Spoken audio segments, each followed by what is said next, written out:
Well, an intelligence official reporting that U.S. military hackers have penetrated Russia's electric grid, telecommunications networks, as well as the Kremlin's command systems, making them vulnerable to an attack.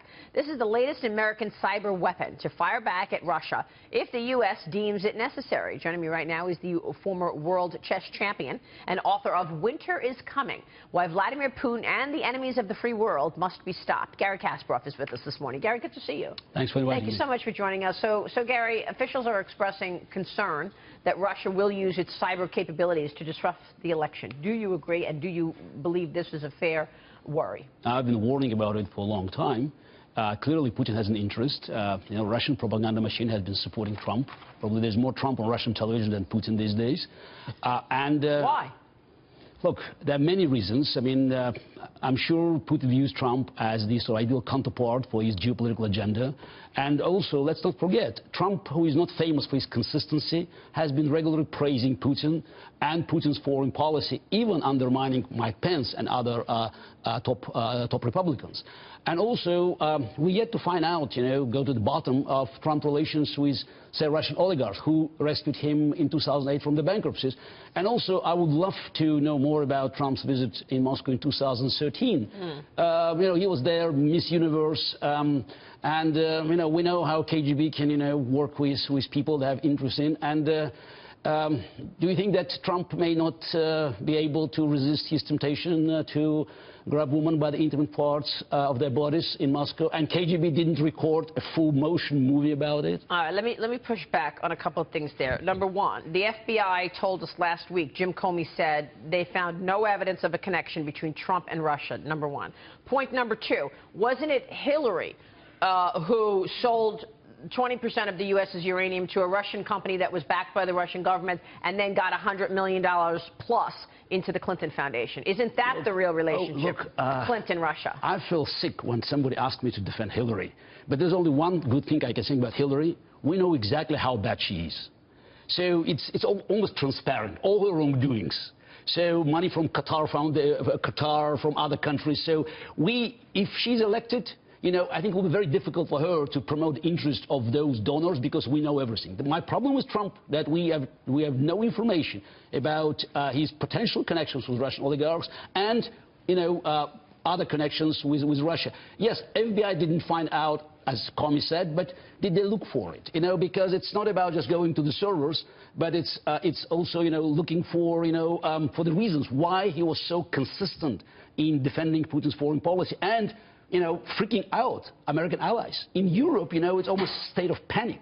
In Eastern Europe, they're expecting Putin's aggression if Trump is elected. Yeah, Garry, I've got to ask you about this take because we've seen what happened with this administration, right?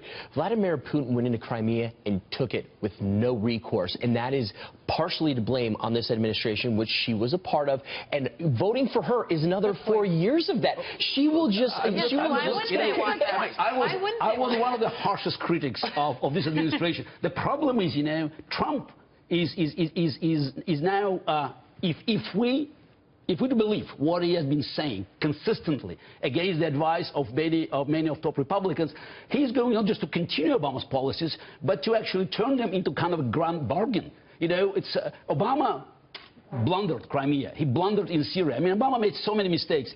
His foreign policy is and Hillary did the reset. She did the Russian reset. She set this precedent. Oh, look, yes, we know how bad she is. The problem is, when you look at Trump's, for instance, decision to change only one paragraph in Republican platform at the convention, it was about Ukraine. And also, Trump has an affection for dictators and strongmen. He praised, Tiananmen massacre in 1989, and, he failed to criticize Putin where he had numerous opportunities. Yeah, you act like it's him, though. It'd be his administration running this. I mean, I think you can't pin it all on one man, as in solo Donald Trump, where you look at Trump is not listening to his advisors now when he's a candidate. Will he listen? Well, he has, and that's why he's come back in the polls. This whole Russian narrative, he's reading a teleprompter. No, he's reading a teleprompter. Yeah, that's exactly. As long as he's following the line on teleprompter, he's okay, and that's why he's catching up because Hillary's so bad. But there's evidence to suggest that Hillary Clinton is going to be easier on Russia, that she has connections to Russia, that she's done this. So how can we make this Trump narrative stick? We don't have any evidence of it.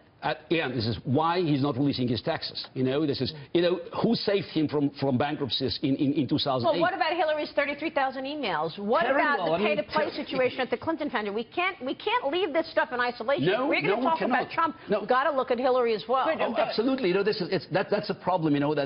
Both parties, in my view, must be disqualified for forcing Americans to make this horrible choice. It's an insult for American democracy that you have this great country has to choose between Hillary Clinton. Absolutely.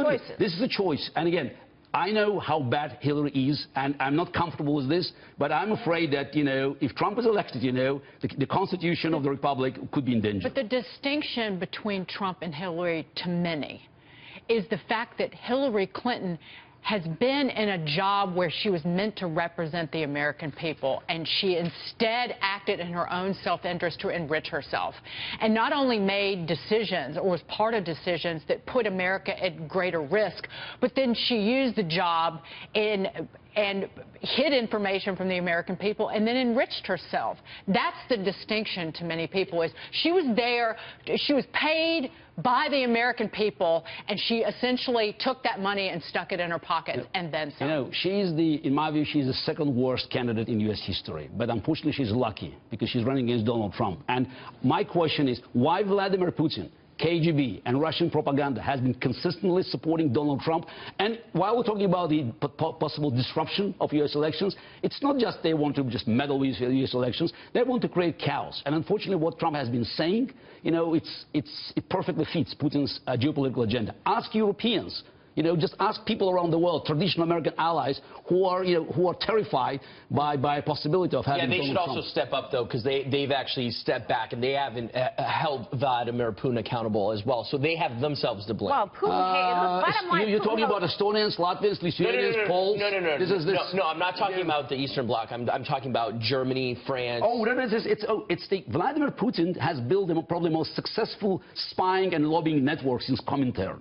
And, he was very successful in penetrating European political, business, and financial circles. Now he wants to do the same in the United States. Yeah. And I've been saying it for a long time. That was a top, priority of this administration. Unfortunately, Obama was too slow to react on it. And, history will hold him responsible. Putin hates Obama. No, no, it's not about... No. I'm sure he likes Obama. It's a contempt. It is a different story. Because Obama gave everything Putin wanted.